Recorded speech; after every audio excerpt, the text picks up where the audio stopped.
turatomboye kuri uyu munsi, twongeye gukorana kuri buri munsi kubw'izina ry'Imana Data na Mwana na Roho Mutagatifu, amen. Amahoro kuri mwese bana b'Imana, amahoro ya Kristo arangwa iwacu. Iminsi 8 uhereye none turatangira kuzirikana ku masomo atwibutsa ko Noheli yegereje. Ibirori byahumuye, ni mube maso twitegure kandi dutegereze umukiza. Kiya 17 Ukuboza 2021, dore amasomo adufasha gutegereza umukiza.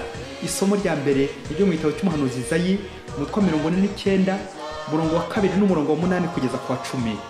Yakobo ahamagara abahungu be maze arababwira ati: ngiye kubahishurira ibizababaho mu bihe bizaza. Nimwegerane mwumve bana ba Yakobo, mwumve so y'Isiraheli. Yuda, wowe umuvi ndimwe bazagusingiza. Ukuboko kwawe gutsikamiye ijosi ry'abanzi bawe, na bene so bazagupfukamira. Yuda, uri nk'icyana cy'intare mwana wanjye, uzamutse uvuye ku rugamba.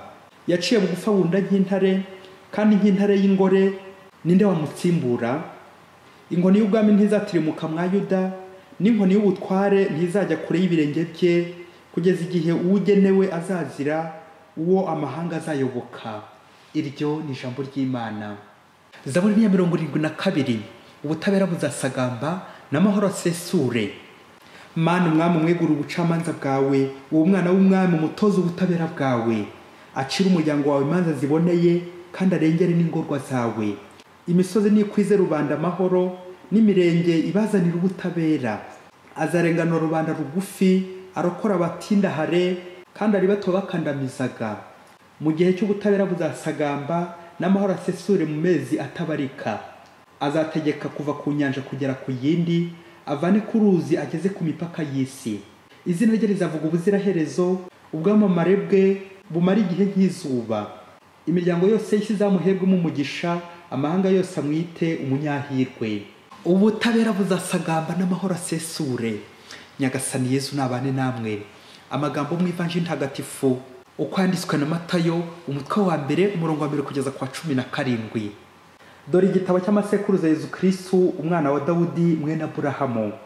Aburahamu yabyaye Izaki, Izaki abyara Yakobo, Yakobo abyara Yuda n'abavandimwe be, Yuda abyara Feresi na Zara kuri Tamara, Feresi abyara Esiromi, Esiromi abyara Aramu, Aramu abyara Aminadabu, Aminadabu abyara Nasoni, Nasoni abyara Salimoni, Salimoni abyara Bowozi kuri Rahabu, Bowozi abyara Yobedi kuri Ruta, Yobedi abyara Yese, Yese abyara umwami Dawudi, Dawudi abyara Salomoni ku mugore wa Uriya, Salomoni abyara Robowamu, Robowamu abyara Abiya, Abiya abyara Asa, Asa abyara Yozafati, Yozafati abyara Yoramu, Yoramu abyara Oziyasi, Oziyasi abyara Yotamu, Yotamu abyara Akazi, Akazi abyara Ezekiyasi, Ezekiyasi abyara Manase, Manase abyara Amoni, Amoni abyara Yoziyasi, Yoziyasi abyara Yekoniyasi na barumuna be, igihe bajyanwa bunyago i Babiloni.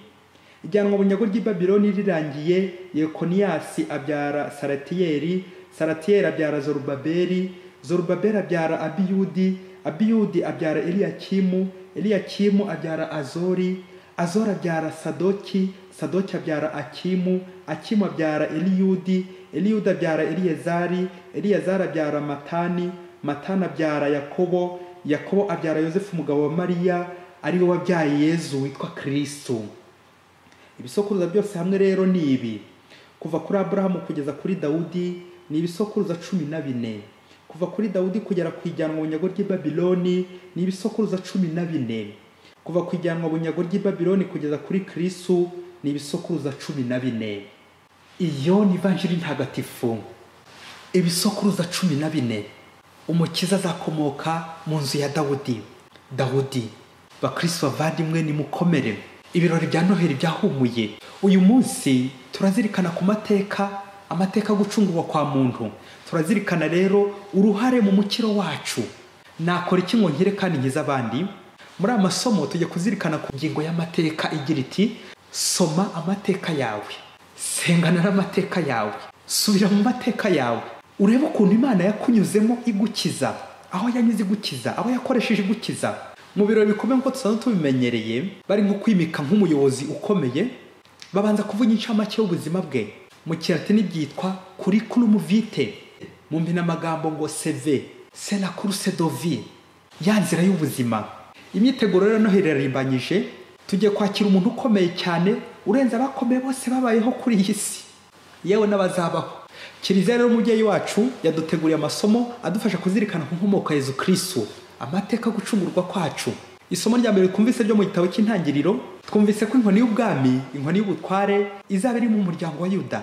Iyi nkoni rero ikagenera ubwami, ubutegetsi, ubasha bwa Mesiya Yezu Kristo umucunguzi, ariwe n'ivanjiri ya none yarondoye amasekuru, l'histoire du salut, umwami w'ubutabera nk'uko na Zaburi yabigarutseho.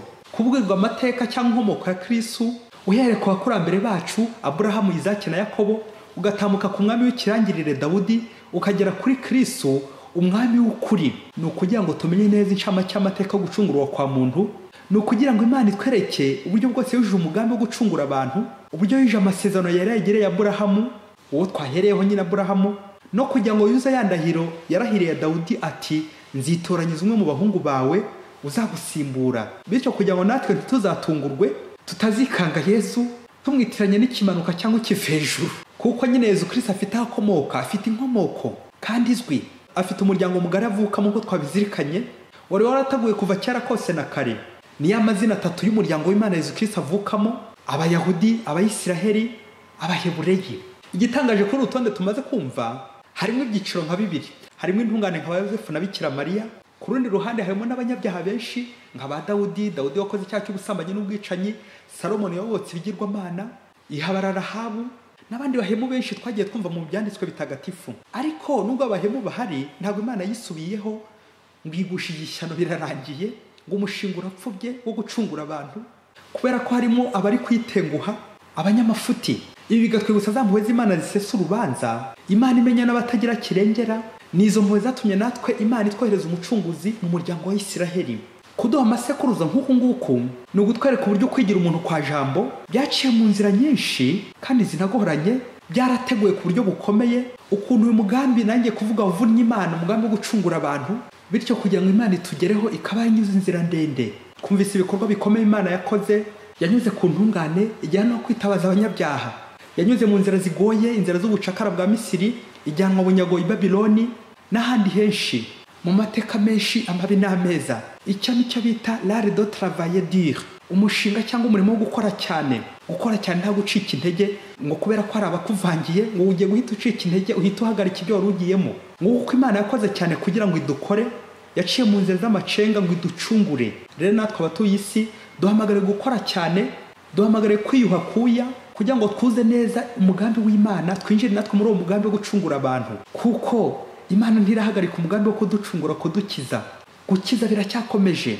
Birababaje, hari abantu benshi b'abayobe bakomeza gukwirakwiza inyigisho z'ubuyobe, bagandisha abandi ngo Mesiya yaducunguye rimwe rizima, Yezu Kristo yaje rimwe rizima, ngo ntimukajye mwivuna, ngo Yezu yaravivuye, ngo ntimukirushye, ngo ahubwo muzanire Yezu imitwaro yanyu yose abaruhure, ayikorere. Bakristo bavandimwe, twibuke ko imbuto y'umugisha ari ku giti cy'umuruho. Tugomba rero kubyaza umusaruro amahirwe Imana iduha buri munsi, tugakora cyane, l'art de travailler dur, natwe tugashyiraho agakeregeshwa kacu mu mukiro wacu. Akamvuga Mutagatifu Agustina ati Imana yaturemye nta ruhare tubigizemo, ariko mu kujya kuducungura bizagomba uruhare rwacu, uruhare rwawe, uruhare rwanjye, pour notre salut, participation dans notre salut. Rero umukristo umuvandimwe, nawe soma amateka y'ubuzima bwawe, ni ya Mana uzasanga yandika ibigororotse ku mirongo igoramye. Ngo umunsi umwe hirya kure cyane muri Afurika, ngo hari ku munsi w'ibibazo, umuyobozi yari yicariye muri biro yiteguye kwakira ibibazo abaturage bamuzaniye, bityo ngo abibakemurire, bityo akomeze kuzuza inshingano ze. Rero ku ikubitiro hinjira umukobwa wari warabyariye iwabo, amutura ikibazo cy'indezo, ko se umwana atamenya umwana, ko nta kintu agenera umwana. Nuko hinjira n'uwa kabiri, nawe atura umuyobozi ikibazo cy'indezo. Wa muyobozi igiye kubona abona n'uwa gatatu nawe ikibazo kimuzanye ari ikibazo cy'indezo. Nuko wa muyobozi aratangara, asohoka hanze agiye kureba ibiri kubera hanze. Asohotse asanga huzuye abakobwa babyariye iwabo, bose bahahuriye kandi nta wararitse undi, nta wigeze wumvikana n'undi. Ariko bisa nkaho ari ishyirahamwe bakoze, ishyirahamwe ryo gushaka indezo. Bazanywe n'ikibazo cy'indezo, ko base w'abana batita ku bana. Umuyobozi rero mu gukemura iki kibazo ashakisha uburyo bwose yabona ibisubizo, ashakisha uburyo bwose yatumiza base w'abana ariko n'ubundi abakobwa bamwe bakajya banga kumuha amakuru kubera impamvu z'umutekano wabo tugiye kumva. Nuko umuyobozi mu gukemura kiriya kibazo ategeka abanyamutekano, ubwo ni nk'abadaso muri icyo gice, bakora liste urutonde aho buri mukobwa fille mère mu mpinamagambo FM yagombaga kwandika se w'umwana nyirizina, nimero ya telefone cyangwa adresse bamushakiraho. Uwo mukobwa FM atabikora bagahita bamushyiramo amapingu bakamufunga imyaka 5. Ndavuga nyine uwo FM. Nuko kubera gutinya uburoko ba FM koko batanga amakuru y'impamo, bakora urutonde koko rujyanye n'amazina y'ukuri yabase w'abana. Dore rero ibintu bibiri byatuguye umuyobozi wacu. Nuko amaze kureba ku rutonde aba FM bari bakoze, yasanze abo base w'abana ariho bagize staff y'ubuyobozi, ariho bayobozi bamwe bahagarariye abandi, ariho bakomeye muri ako gace, aribo bari mu bavuga rikijyana ukibaza iyo rya bikakuyobera, ariho bafite imyanya ikomeye muri ako gace za promotion sinakubwira nziza. Nuko umuyobozi yabahamagara agahita mvuba ari kwitabira mu biro bikomeye, mu myanya ikomeye. Abo ni bayobozi nabo bakomeye ubwo mu mpinamagambo, kubera ko abandi ari fille mère FM, ubwo abangaba nabo wabita garçon père GP, aba GP. Ikindi cyatunguye uyu muyobozi nuko aba GP bacu garçon père ngo aribo bari baheretse gusinya ku itegeko ryorohereza abangavu, ryemera abangavu gukuramo inda zitateguwe, ngo no kwica abana bose bavutse ku buryo butazwi, ngo badafite base, ngo mu rwego rwo guhako karera amahoro mu biyaga bigari babyeyi, no gusubiza uburenganzira abo ba FM. Muri ako gakubuzo urubanza ruburagica, umuyobozi isoni ziramukora muri icyo kibazo cy'indezo babyeyi. Kubona abayobozi bakomeye bafite amafaranga, ibintu n'ibintu, bafite amashuri barinze, bahembwa by'agatangaza, bafite za promotion z'ikirenga, aribo abana babo bari mu bihuru no mu mihana, mu mifurege, mu mikokwe, bari kwishwa n'amavunja, bararwaye bwaki, aribo bari kwishwa n'inzara. Ubuse babyeyi wakora umukwabu akabafunga. Navugaga aba GP, subiza amaso inyuma, abayobozi twabakura he? Imyanya yasigara ari vide nyine. Ingizo za radio zacu umunsi zavugiye muri FM nyine, aba GP bazakwirwa he babyeyi? Bakristo bavandimwe, igihe kirageze ngo twongere dusoma amateka. Ninde muri twa watera gatoki hejuru ko yavutse ku buryo bugororotse? Wasanga papa wari umujepe, garçon père, none se GP kurimo kwidegenya muri iyo myanya y'icyubahiro kandi utarakemura ikibazo cy'indezo. Ayo maraso y'umwana uzi kuzayaryozwa. Soma amateka yawe ntukabyare nk'inzoka. Ngubu se koko bibaye kandi byaba abana bose bihishe ngo base batazwi, bikaba ngombwa ko bagaragaza. Wasanga kwijanisha nka 50% ari abana bayobozi batitabwaho, kuko nyine bari mu bihuru mu bigunda, babandi barya nabi, bambara nabi, bamwe bakarya bakebaguza, n'indi miruho myinshi bagiye bahura nayo. Kandi se ari umuyobozi ukomeye w'ikirenga. Nyamara mu Kristo umuvandimwe nawe nukora umwitozo, ugasoma neza amateka yawe, ukaganiriza neza mama wawe, akagaha amakuru yizewe kandi y'impamo.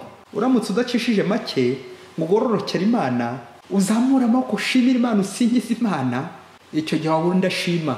Bakristo bavandimwe, tugendeye ku mateka ya Mesiya Yezu Kristo wanyuze inzira igoranye aza dusanga aha mu bushikamirwe. Nawe mu Kristo umuvandimwe, ite ku mwana, urere neza indezo babyeyi. Fata umwanya guhera uyu munsi usengere mu mateka yawe.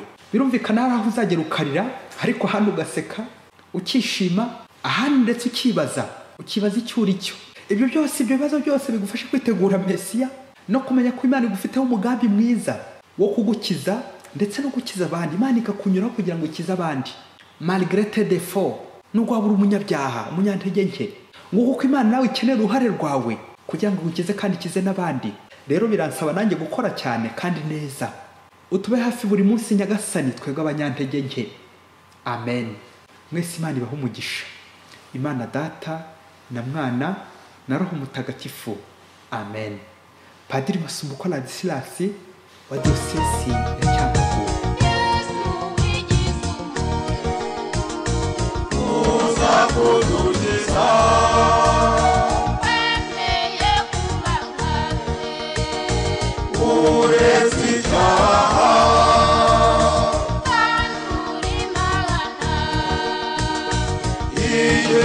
Byose